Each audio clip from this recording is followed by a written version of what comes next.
for those who are watching and joining virtually. I know you all have been hanging out in cyberspace without wine and cheese, which we've all had. So I really appreciate, thank you for your patience and thank you for waiting. I'm Christy Rogers. I'm co-chair of the Women Foreign Policy Group Board, along with my co-chair Lois, who is hiding somewhere in here. And we want to thank you all so much for joining us this evening for such an important conversation. This is our Beyond the Headlines series and conversation. And tonight we're focusing on women, freedom, and the protests in Iran. Timely and critical. And it's not just the incident with Mahsa Amini. Now, tragic as that was, deservingly of the protests that we're seeing, but they have spread.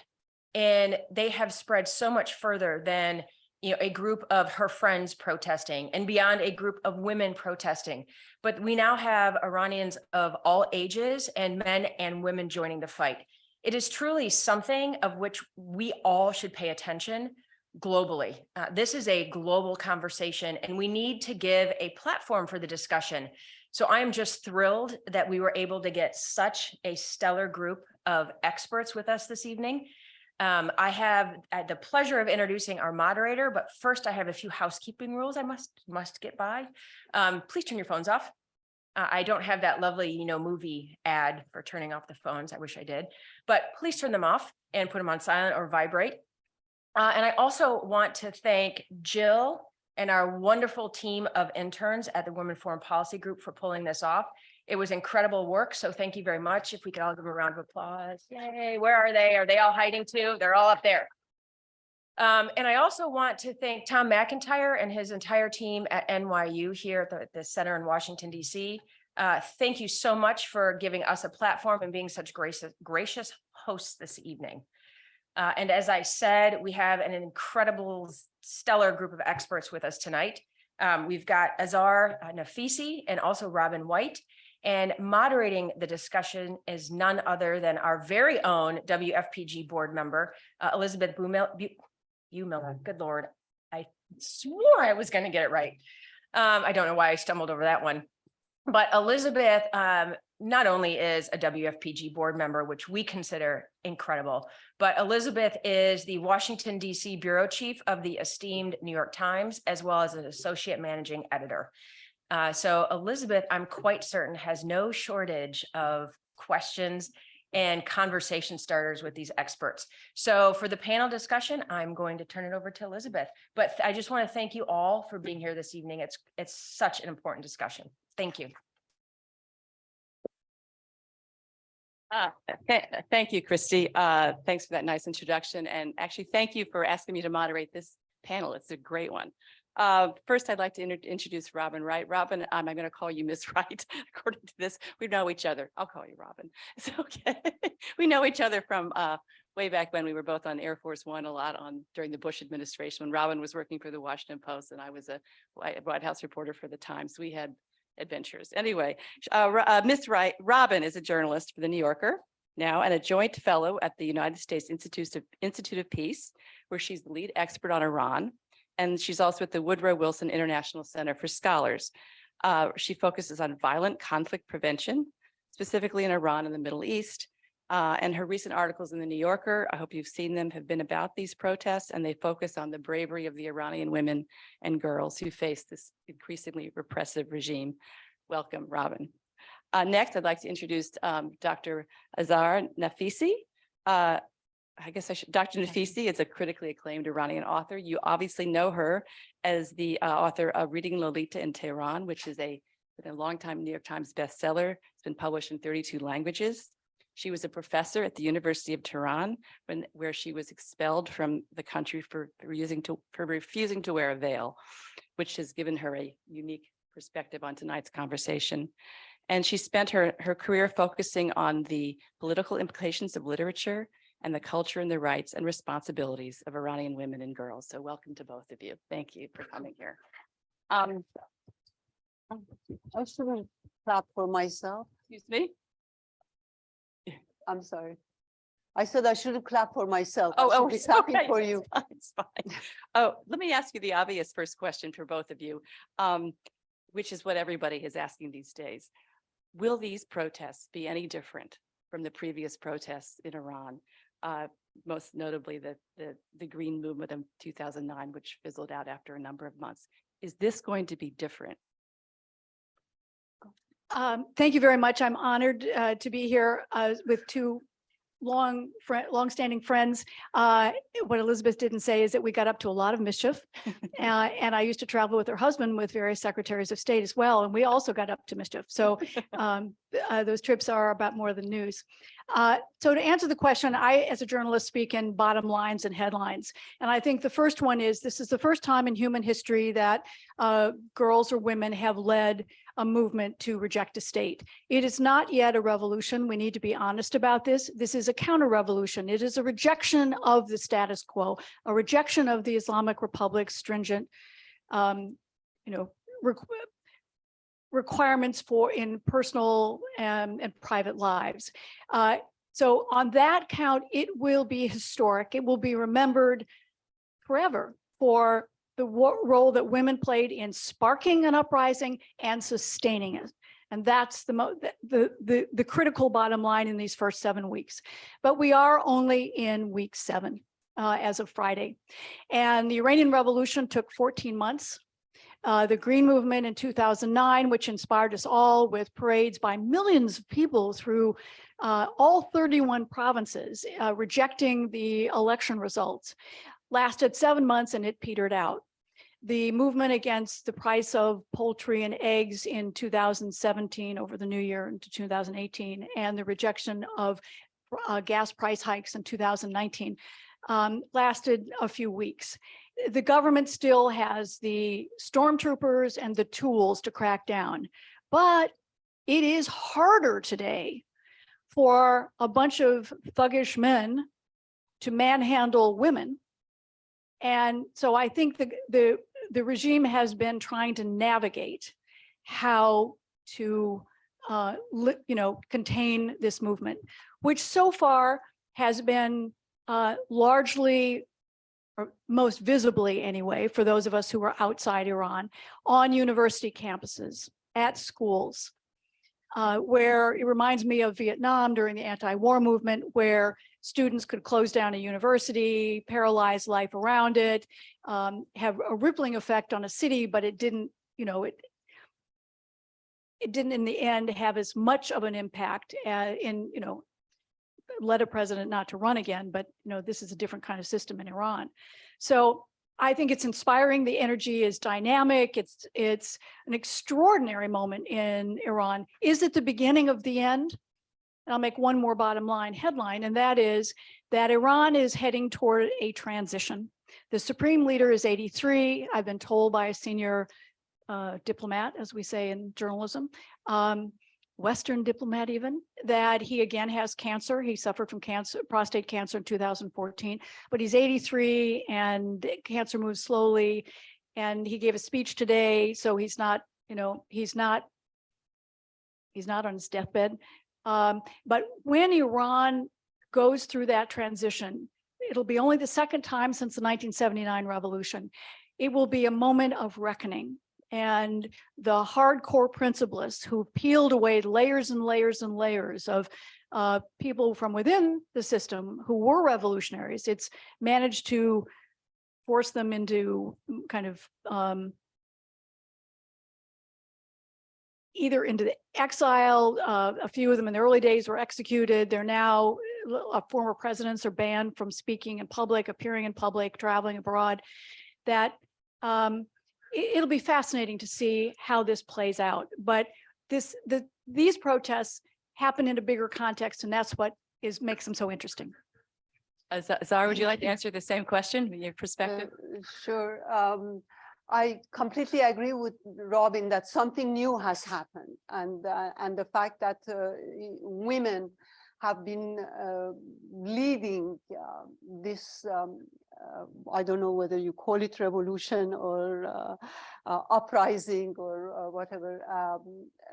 They have been leading it, and nothing can change that. Nothing can, no matter what happens, nothing can change that. This movement is different from the movements before it. Ever since the Islamic Republic came to power in 1979, there have been protests, and the protests have been suppressed in violent ways. But usually people had hope in the reform movement, what was called the reform movement. There were many demonstrations and protests over the elections, and usually the reformers came with promises, none of which they kept. So this is a radical break with what we call the reform movement, and it's very new. The dimensions of it we don't know as yet. We need to reevaluate a lot of things, and the model for it will not be the old ones, it would be the new one. So your phone's going off. I'm so sorry. Well, now it's, shall I go and turn it off? No, I think she is. Shall I answer?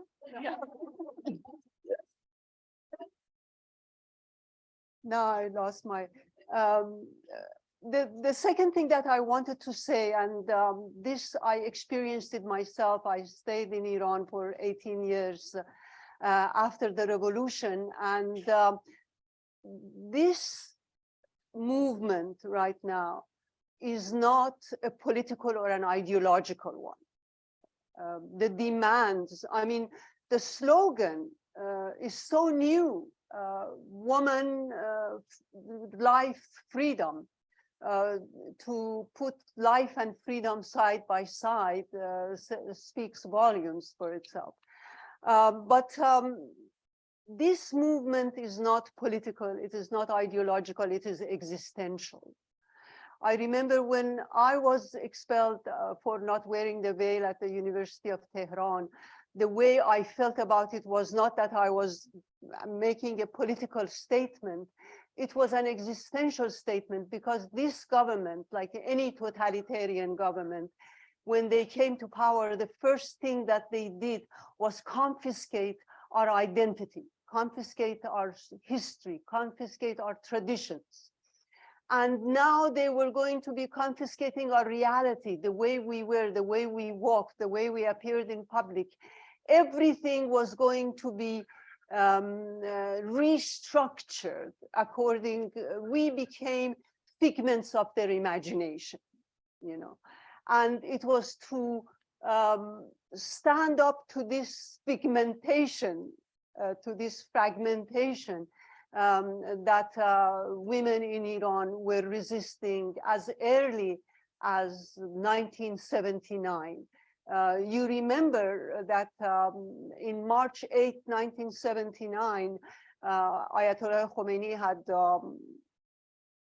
decided that the veil should be made mandatory, and tens and thousands of women came into the streets of Iran, and their main slogan was, freedom is neither Eastern nor Western, freedom is global. That is so important to remember now, that freedom is global. And Iran and Ukraine are showing it. So I think that I don't know what will happen next in this movement. The decision will be with the Iranian people, but even if we lose this battle, we will lose the war. This is not going to go away. The break is too, I mean, it has already happened. Somebody said, the good news is that the Islamic Republic is gone. The bad news is that they don't know about it. So they are by and by finding out about it, and they have pushed themselves to a corner. I'm wondering how they can come out of it. The last thing I wanted to say, I'm sorry, was that when there was talk of the reform movement and Ayatollah Khatami at that time, one of my students said, how are they going to reform? Are they going to let half an inch of my hair show, and then I would want 1 inch and 2 inch and 3 inches, and then I want the whole thing off? So for the regime, reform is revolution. That is their problem that they're facing today. and the Iranian women have discovered their power and are using it to turn this reform into a revolution. Let me switch to a real journalist question. How much do we actually know about the extent of the protests, given that the Iranian government has is basically limited internet access, and there's no CNN on the ground, journalists are being jailed. We get lots of video feeds, but do we know the full extent of what's happening on the ground in Iran? Do you feel like you know? No, but courtesy of social media, we're getting lots of images. The question is, do they inflate what's happening? Do they underestimate what's happening? We have a sense of the scope that in many of the most important cities in Iran, Tehran, Shiraz, Isfahan, even Bandar Abbas way in the south, that Mashhad, which is the site of Shiite pilgrimages, that there are, even in Qom, there have been protests. They are sporadic, and we don't have the benefit as we did in 2009 of at least seeing some of them with people on the ground. I want to say a couple things though about the phenomena of what's happening and this Generation Z, because it's very interesting. During the monarchy, as Azar knows better than anybody, many traditional families would let their girls go through elementary school, but they didn't want beyond elementary school their girls to be exposed to mini skirts and makeup and Western mores. And so the girls would learn their ABCs, their 1, 2, 3s, but not the kind of big ideas and so forth. After the revolution, a lot of traditional families believed the system would take care of their girls, and because of the hijab, they'd be protected. And so they allowed their girls to go on to education, higher education. And in Iran today, which is one of the striking things, and has been true for many years now, over 60% of the university student body is female. And so there are girls who are educated, they know what's happening elsewhere in the world, they have the tools and access through the internet and social media. What they don't have is jobs. And they are, varying statistics, whether it's, 12 or 27% of the labor force. I think it varies. Some of them are, part-time jobs are lower than the kind of the assistant, executive assistant, the secretaries and so forth. Not the, but Iranian women have been amazing on the global stage. Shirin Ebadi won a Nobel Peace Prize. Samira Makhmalbaf, one of my favorite movie directors, is the youngest director in the history of the Cannes Film Festival to win an award. And her first film won and her second film won. They have already produced very dynamic players. And but the Gen Zers are the first generation who have not suffered, whether it was the upheaval after the revolution, economic sanctions, international isolation because of the American embassy takeover, or the second generation, which grew up during, whether it's the Iran-Iraq war, the aftermath of the war. This is the first generation that haven't lived through those hardships. And because of their education, their access to the internet, they know they have rights and they're going to do something about it. And that's what's so different. And they are like Gen Zers around the world. So this is where, I think they've been relentless so far. I still think that, like the Arab Spring, they know what they're against, but they don't have a platform, an idea, a leader as an alternative. Even in 2009, during the Green Movement, we saw the two failed presidential candidates as kind of symbolic leaders who at least were within, the system. The final thing I'd say is that the hardliners, who are what they call the principalists, they're dedicated to keeping the principles of the revolution, have brought this on themselves. During Rouhani, Azar mentioned the scarf. I've watched over the years, in one of my books 30 years ago, I wrote about the girls who were wearing black nail polish and, and they balanced their hijab so far back on their hair. I would look at them all the time. Is that a bobby pin? Do they have Velcro? How do they do it? These bouffant hairdos, and it was, glorious.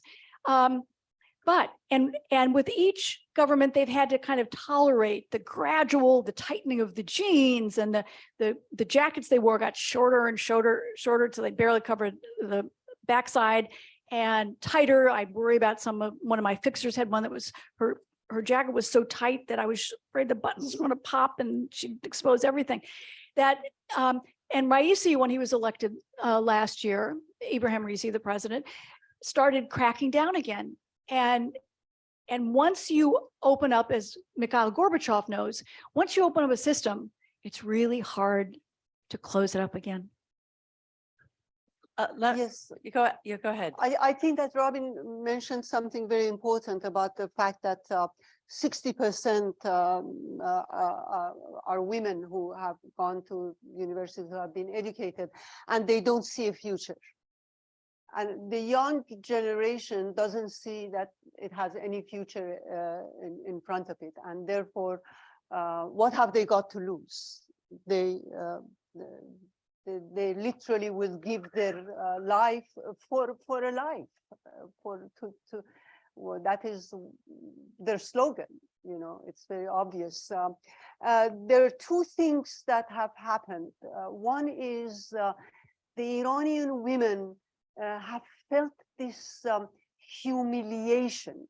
You know, it is not I remember one very intellectual man in Tehran once told me, this is just a piece of cloth. Why don't you wear it? And I said, it is not just a piece of cloth. You know, it represents something. And what it represents humiliates me because I don't believe in it. If I believed in it, as some do, I would wear it. And this humiliation was more focused on women than on any other group in Iran. I can't remember how many women told me that when they were being flogged for not wearing the veil, what really bothered them was the fact that the humiliation and not the physical pain. I talk in my book about this student of mine who, alongside of her friends, were given virginity tests.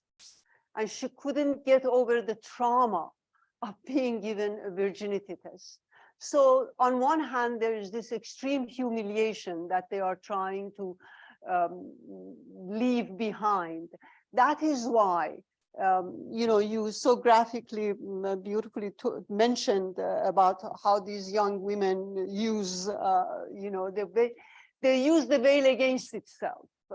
They look so absolutely gorgeous, you know, and come into the streets of Tehran, are taken to the committees, flogged, come back and do it again. So they're like a thorn in the eyes of the regime. They are telling the regime, you don't own me. You have not succeeded. You're going to be defeated. And so Iranian women have found their power. Their power is that if tomorrow they come into the streets of Tehran wearing what they want to wear, it means that there has been a revolution.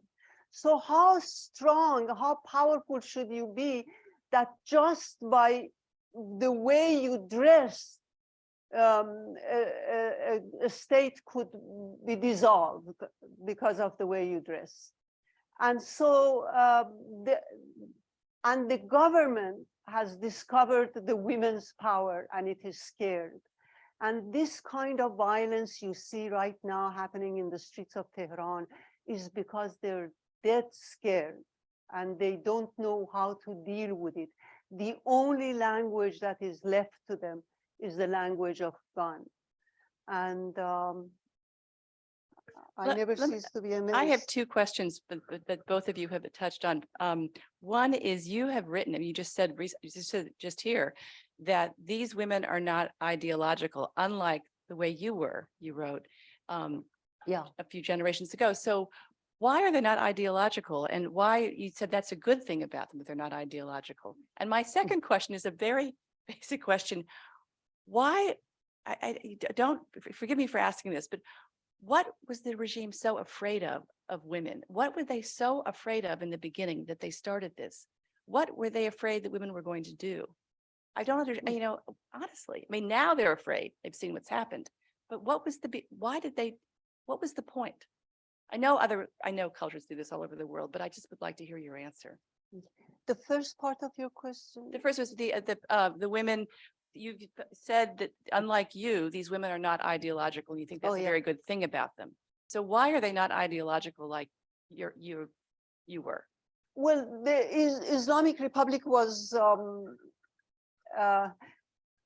its failure was a failure of the ideology, and you remember that we live in post-Soviet Union, post-ideological age. So ideology didn't work.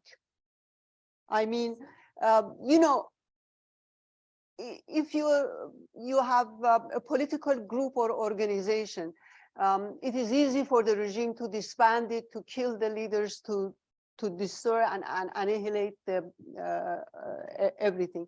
But what are they going to do with these tens and thousands of women who come into the streets without their veil or set fire to their veil? Are they going to put all the young people in Iran in jail? Are they going to kill all of them? It becomes very difficult. So I think that that is one of the main reasons for the fact that this movement is not ideological. It is pro-life, whatever. I mean, I don't take the other connotations of pro-life. They're actually also pro-choice. Do you want to answer my other question, my very basic question? I do. And the thing that's so important about the hijab is there are two symbols of the Islamic Republic and two symbols of the revolution. One is the hijab on domestic policy, and that is a way of exerting its power. And men are also supposed to follow dress code, which of course they don't. And the other is the United States, and which defines its foreign policy. These are the two symbols and the two things it cannot compromise on without having said everything we did was a failure. And so you've seen the Iran nuclear deal, which it's not even really on its last legs. It's kind of virtually dead. Just nobody wants to pronounce it because no one wants to take the blame for walking away. But the minute that they allow women to have the freedom of choice is the moment that they can reject the Islamic Republic, because it is an autocratic system that manipulates elections and restricts freedoms. And so it is the symbol. It is the symbol of everything it's trying to achieve at home. And the debate, and I think this is a broader question, for 43 years now, the debate in Iran has been, is the Islamic Republic of Iran, its formal name, first and foremost an Islamic state, or is it a republic? Iran's constitution is based on French and Belgian law. It has an added veneer that every regular institution in a republic is mirrored by an Islamic institution. The president has the supreme leader. The parliament has the guardian council, which can veto legislation. The regular army has the Revolutionary Guards. I mean, every layer you go through, the judiciary, there's a civil and criminal court, but there's also an Islamic court where all you have to be charged with is being un-Islamic, very vague, and you can be sent to jail for years. So the reformers always argued we are first and foremost a republic and tried to slowly introduce reforms. The hardliners, which are the kind of traditional labels, I think we're moving beyond that a little bit now, but the hardliners, the principalists, were the ones who said this is an Islamic state. And that Islamic law, nothing can happen that is not compatible with Islamic law. And so that's been the debate for 40 years, and it has affected every single issue, domestic and foreign. And we're seeing that play out now. Again, is it a republic where people have rights? Or is it an Islamic state where women have to be modest? Is it a republic where man's law prevails? Or is it an Islamic state where God's law must prevail? So this is the tension that it underlies everything. And I think will, for quite a while. Yeah. Could I ask, you mentioned the Iran nuclear deal. Can I just go into a question about that? What in your opinion, should the Biden administration do? Biden has said he was going to get back into it. He was going to, but now we not only have these these protests, but we also have Iran. We're chasing stories that Iran is is supplying Russia with weapons for Ukraine. It's getting closer and closer to China. So what should the Biden administration do? Go ahead. What can Biden do? Poor Biden. I feel so sorry for him in one way or another. I think that he needs to take the case of Iran the way US at some point took the case of South Africa. That what is happening in Iran is gender apartheid. And we have to deal with it on that level. It is good to give out statements that talk against the violence and brutality of the regime, but that is not enough. Of course, the US right now is in a position where it has nothing to lose by giving support to the Iranian people. Let me ask you, are we going to have questions from the audience? What time, how long? I have one more, 5 minutes. Okay. What will Iran look like in 10 years? What will Iran look like in 10 years? Ah. You want to go? I'll go if you want me to. Go ahead. I bloody don't know. But I you said you were hopeful earlier. Yeah, I'm not optimistic, but I am hopeful. Definitely. I think that, and I'm hopeful mainly because of what is happening on the ground right now in Iran. This generation has been brought up in the Islamic Republic, and yet, it has given its blood for its freedoms. I mean, they are out in the streets of Tehran asking for freedom of choice, freedom of association, freedom to live the kind of life that they want to live. And they're not going to go anywhere. They belong to that country. They're going to be the country's future, and that future is taken away from them. So I see that the Islamic regime is gone. It can't hold. The center cannot hold it. We were talking before the meeting. Look at the state of economy. How are they going to feed the workers who are already restless and supporting the movement? How are they going to respond to the teachers or farmers? The stock market is already in a state of collapse. People are taking out their money in order to and send it abroad. So I think that it's gone. The kind of system that will replace it, it depends upon the Iranian people. So I'd add to that the failure or collapse of either utopian ideologies or absolutist states really depends on the confluence of a number of factors. And it has to be societal rebellion where people are willing, a large number, including the middle class, are willing to put their lives on the line because they're so unhappy. And there are existential challenges. It has to do with the economic inability of a regime to provide for its people, and therefore the social contract between the people and the state falls apart. It relies on, the kind of the flashpoint, and this is what we saw it in the Arab Spring with a young Tunisian street vendor who set himself on fire because a police inspector once again demanded a bribe, and that meant he lost all his revenue and he supported 5 members of his family. It takes that to inspire. It takes something that is bigger than what we're seeing so far. And so I think we also can't look at Iran in isolation. I remember I wrote a book in 1991 about, the kind of global changes that we witnessed with the collapse of the Soviet Union and the end of communism in Eastern Europe, the end of apartheid in Southern Africa, the end of military dictatorships in Latin America. I mean, they came back again, and but there was this global, transition. And I think we can't look at Iran and its future in isolation from what's happening in China, which has facilitated its economic survival by buying over 1 million barrels or around 1 million barrels a day. Xi Jinping's not going anyplace. He likes other autocrats and has facilitated their survival.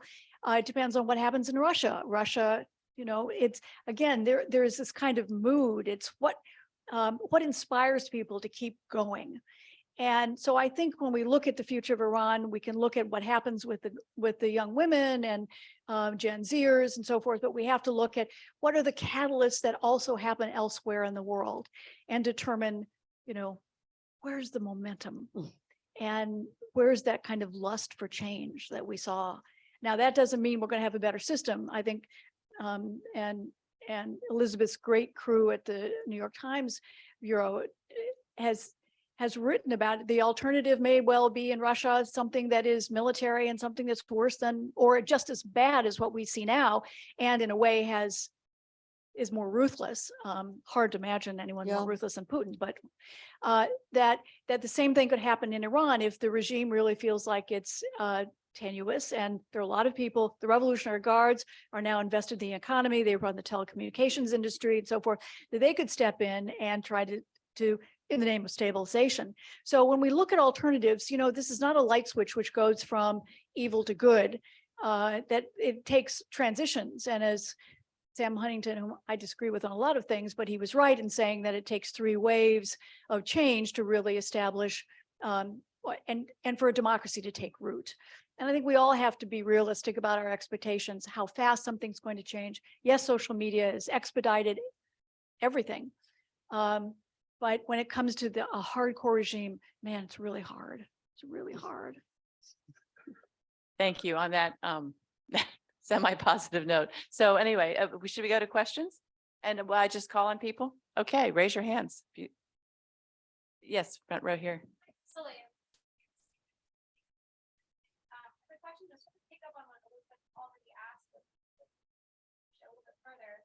What can foreign governments do to help with this social uprising? So there's the nuclear channel, okay, we set that aside. There's the economic channel, the humanitarian assistance, let's set that aside. All we've had from the Biden administration was 8 days ago some sanctions on the officials who are blocking the uprising. Is there anything that would actually help? So I'll take that. Sanctions have only limited impact. It's not like the morality piece have big accounts on Wall Street. And so when the US sanctions, whether it's, someone in the Supreme Leader's office or the Revolutionary Guards or people at Evin prison even, that the impact is more symbolic than anything else. There's also a danger that how much does the United States want to be seen as fomenting, encouraging. In 1953, the CIA and British intelligence collaborated in ousting a democratically elected government led by Prime Minister Mossadegh. And Iranians have been taught about that. Americans have no clue that it even happened, but Iranians know about it and they teach it in their schools. And it's always this is one of the reasons we had the US influence is such a big deal in Iran, because they don't want 1953. It was the reason the embassy was taken in 1979, because they thought the US was going to put the Shah back on the throne again. So this is where it's threading the needle, as they say diplomatically, is very hard. Morally, it can take a strong position. This is where you also need not just the West, but other countries. And to be honest with you, there are a lot of countries around the world, whether it comes to Ukraine, Brazil, India, South Africa, refused to say that the war was wrong, or, condemned Vladimir Putin, or refused to impose sanctions. That this is where we haven't seen the kind of coalescence, cohesion of policy in a way that would intimidate the the mullahs. You know, one interesting thing, of course, about 1953 is that Ayatollah Kashani, who was one of the mentors, Khomeini's mentors, he actually worked with America. He was pro Shah and the Islamic Republic has constantly used Mossadegh as to intimidate actually America, but at the same time, Khomeini felt that Mossadegh was one of his greatest enemies. At the beginning of the revolution, they named the street after Mossadegh, and they had it changed because they don't believe in it. They have been using this without going into the history of it and mentioning that many of the clerics were pro-US at the time. Somebody else? Working my way back here in the black sweater there? No. I can't hear. We've known for quite some time that arguably just really dirty states like China, Russia, North Korea, and now even Iran are creating so many problems because as we discussed, they're lacking, they don't give its citizens the freedom of choice and freedom of express and speaking up. And we've known for quite some time that citizens in these countries have been asking for help to leaders of other super nations like the US, but even Europe. And these leaders have done little to nothing. And I think that's why it's so critical that now individuals as well as NGOs are finally speaking up and using their power because they're realizing that leaders are not really taking a position and taking a stand on matters. My question is, do you think the problem is in the fact that there's still belief that they can't take a clear stand without having West versus East objection? And why is that a problem? Why does it need to change? And why do leaders have to start considering that on these issues where citizens and legitimacy is posed into threat? Why is it important that they take or they don't take a stand? I'm not fully sure what the question was, but I think when you look at U.S. foreign policy or the foreign policy of any state, what are their options in when there is a movement, whether it's in Iran or any place else? Your tools basically are you going to dispatch the military? Are you going to impose sanctions? You can give an issue a voice and take a rhetorical stand. But when it comes to the tools available to affect something, now the United States intervened in Iraq and ousted Saddam Hussein because they believed, because the Bush administration argued at the time that it was an evil regime and this would lead to the flowering of democracy. For me, the invasion of Iraq was the greatest mistake in U.S. foreign policy history. We tried in Afghanistan what we thought was, righteous war because in response to 9/11, and look where we are today, the Taliban is back. So I think the American public is a little bit wary of using military force. And I think realistically, we have to see what happens when the U.S. uses military force. And this gets us back to the problem of sanctions don't have the desired effect. So it's the devil's choice in a way.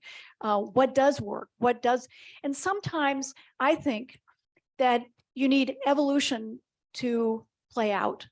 You need something to be organic and legitimate and let the forces in Iran decide their own future. And sometimes that leads to deep frustration because it allows some of the autocrats we see in the world. But, this is, again, the same problem with what do we do about Putin and his invasion in Ukraine. We've armed as much as we can. We've given them enough to fight Putin. We've not given them enough to win decisively anytime soon.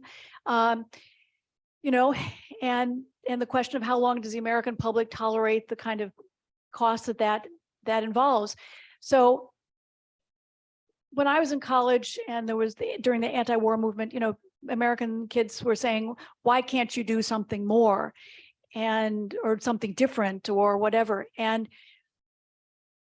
oh, that it were so easy. Over here? Yeah. Hi, thank you so much for your time today, Eric and Ailey. I'd like to ask a hypothetical, if that's all right. So say you were a diplomat or a journalist, and you were going to Iran, going back to Canton, and you were going to meet with a foreign official, and you knew it was going to be broadcast. Would you wear the hijab to this meeting, knowing what you know now? As You're a, not asking me, right? as a woman, I wear a hijab every time I go to Iran. Now, I had breakfast with the president of Iran in February when he was at, or sorry, in September when he was at the United Nations General Assembly. And I do not wear a hijab when I see him because I'm in the United States, but I can't enter Iran. I actually have to give a picture, my passport picture with a hijab on it when I apply for a visa. There was a journalist who refused to wear a hijab. Who was that? But it was Christiane Amanpour. No, Well, you want to set us straight? Okay. What? To set what's there? so Christiane Amanpour, Oh, the official Christiane. came in and said you should wear a hijab. And I just had breakfast with, and there were two other women in the room. Trying to think no, not from the Times. And no one ever said to us anything. No one has said for many years, would you wear a scarf? And so I think maybe because Christiane is Iranian born, Mm. that they may have wanted her, and it may have been some flunky official who was exerting his muscle and saying, oh, please wear a hijab, because they knew CNN was going to be broadcast. But frankly, there were pictures of the breakfast I had that ran in the Iranian press and quotes from the event. So, I actually emailed Christiane right afterwards and I said, really? I think there was something more to that than just simply her being a woman seeing the Iranian president. Does it bother you to wear a hijab when you're there? So I once said to President Khatami, who came, actually to his credit, this was a reformist leader, a president who was in office from 1997 to 2005. And he actually came and gave a speech in Washington at the National Cathedral. And I covered it for the Post. And what was so interesting, I had a long session with him, and I said to him once, I wish you just had to wear a hijab for one day, because you can't hear as well. I'm constantly saying to Iranian officials when I'm talking to them, what? I can't hear you. He laughed at the time. I suspect since he is now, forbidden to speak in public, forbidden to travel, doesn't have a passport, I suspect he's not as happy. I suspect he is very sympathetic to the women. And can I just say one story that I just love? I'm sorry. So the Ayatollah Khomeini has 15 grandchildren, and all 15 of them are reformers. And I went to see his granddaughter, Izrahi, I forgot her first name. Anyway, she answered the door, long hair, streaked, tight leather skirt, spiked heels. She was really very, very chic. And she was married to President Khatami's brother, who had been deputy speaker of parliament. So we're talking about a powerhouse couple. And both of them had just tried to run for parliament because of their reform sentiment.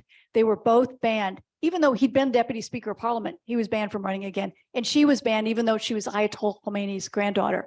So there is a very vibrant, Iran is a very dynamic political society. Iranians are also great gripers. I've never been to parliament when there wasn't some kind of protest outside. And the teachers or the bus drivers, somebody hasn't been paid for 3 months, or somebody's underpaid, or whatever. But it is a country, unlike some other parts of the Middle East, where they are, there's not much movement. There is always a dynamic debate in Iran. And I think the protests illustrate that in spades. Okay, 2 more questions. Back here, we'll ask the gentleman if he gets a question.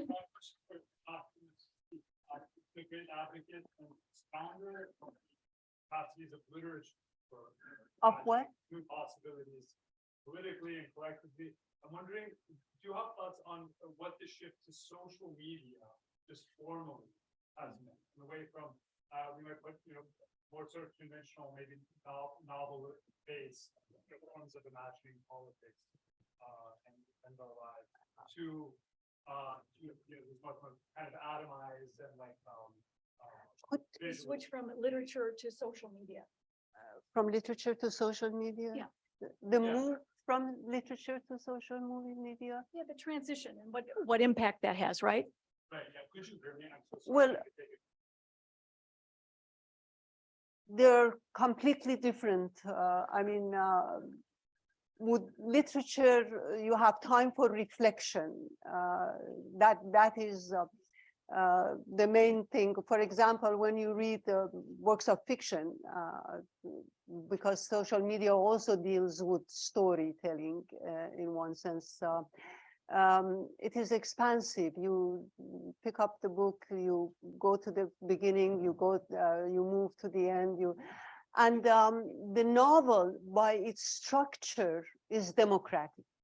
That is why novelists are one of the on top of the list of tyrants like the ones in the Islamic Republic.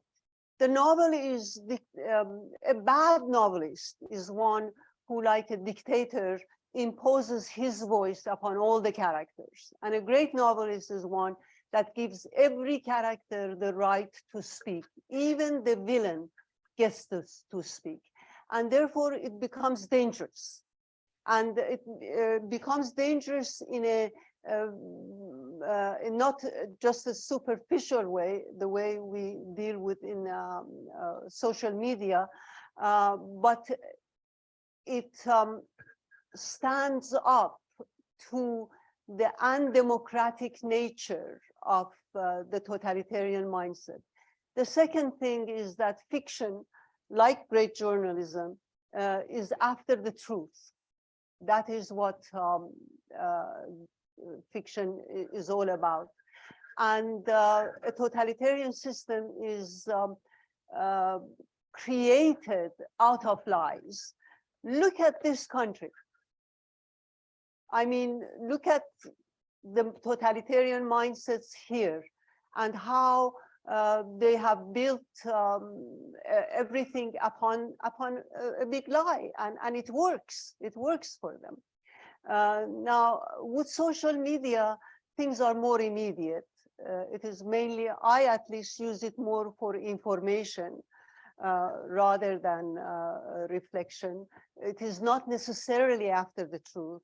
It is not necessarily democratic in nature, and it is not enduring. It is very temporary in its nature. And I think that is why in Iran, the youth, well, they use social media, especially now, but not necessarily for the same reasons we use them here, because they read writers from all over the world. When I was in Iran, it was far more cosmopolitan in terms of reading and arts and music than I found it here.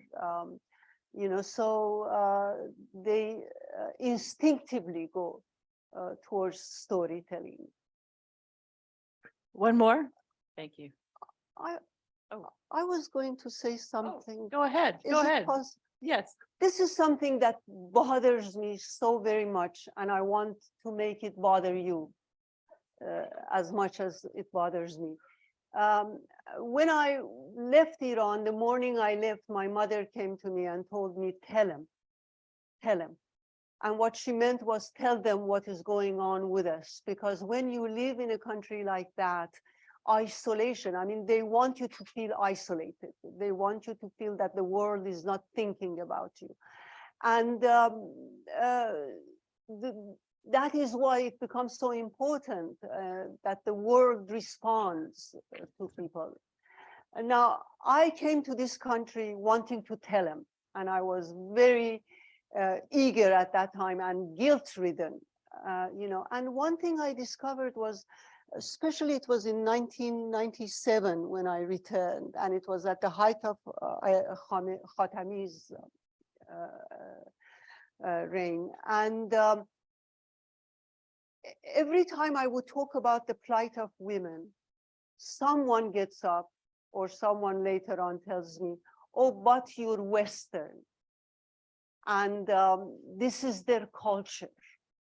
And it was so demeaning to me that my culture is marriage at the age of 9, implementing, stoning people to death, counting women as half men, that this was my culture. And I would get so angry that sometimes I would tell people, if this is my culture, fascism and communism are the culture of Europe. Slavery is the culture of America. Women in these countries fought for their rights and gave their lives even as much as women in my country are doing right now. And there is a condescension in this, both on the extreme right and the extreme left. The extreme rights, like Trump and the invasion you were talking about, that is not what the way a democratic society should think of supporting others through invasion. But the point about it was that on the extreme right, like Trump, they would say, don't let any Muslims in. You know, they would reduce all these countries that came from such different backgrounds, such different histories, and reduce them to one thing, which is Islam. And Islam, which like any other religion, has so many denominations, so many interpretations, they reduce it to one aspect of itself, which is the extremism of the Islamic Republic, for example. And they say this is what the people deserve. And on the extreme left, they say we should not criticize them because it's their culture. There is such condescension. First of all, we're not kids. You can't criticize us. We survive.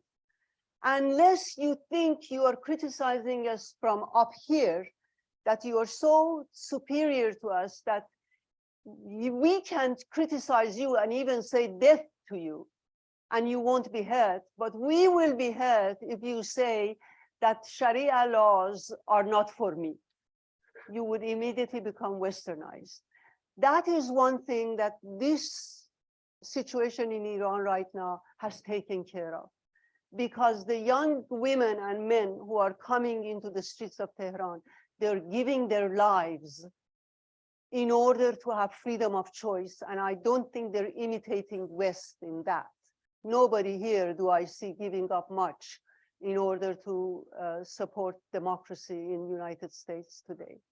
I'm sorry, I just had to say. I was actually going to ask you about that. I'm so sorry. I noticed that in the Guardian piece, and I was going to ask you about it, so I'm glad you brought it up. Thank you. But anyway, so I think, are we out of time? I believe so. You can, okay. Didn't want to, yeah, we're late. Anyway, thank you to both of you, and thank you to our audience. Can we get one last round of applause for our speakers? Thank you. Awesome.